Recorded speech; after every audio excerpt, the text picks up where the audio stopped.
To a new headline now out of the Trump transition and the controversy over the president-elect's latest pick to join his administration with the selection of Kash Patel as FBI director. Patel is a Trump loyalist who pushed the lie the legitimate 2020 election was stolen. It was not. NBC's Allie Raffa is in West Palm Beach near the president-elect's Mar-a-Lago home with more. Allie, good morning. Hallie, good morning. President-elect Trump's pick of hardline loyalist Kash Patel to lead the FBI sets up arguably the steepest path to Senate confirmation of all his choices so far, given Patel's longtime push of conspiracy theories and calls to purge the leadership of multiple government agencies, including the one he's been tapped to lead. The president-elect in this announcement saying Patel will bring back fidelity, bravery, and integrity to the FBI. The pick underscoring Mr. Trump's dislike of the current FBI director whom he appointed, Chris Wray, whose term isn't set to end until 2027. Wray, you'll remember, led the effort to search the president's Mar-a-Lago home for classified documents in 2022, a move Mr. Trump argues was politically motivated.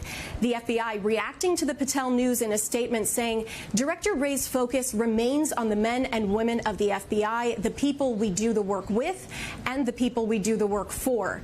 Mr. Trump's announcement coming just hours after another controversial pick.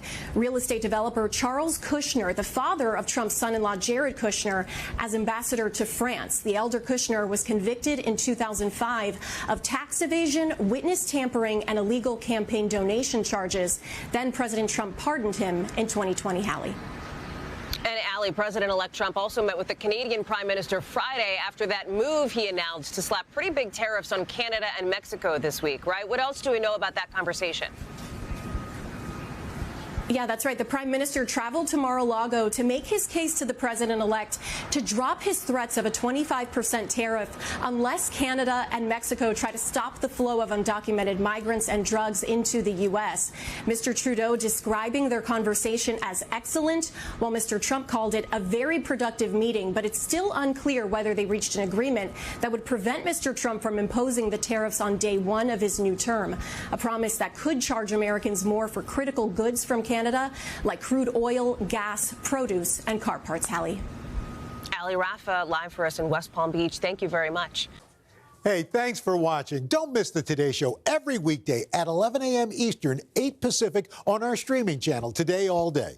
To watch, head to today.com/allday or click the link right here.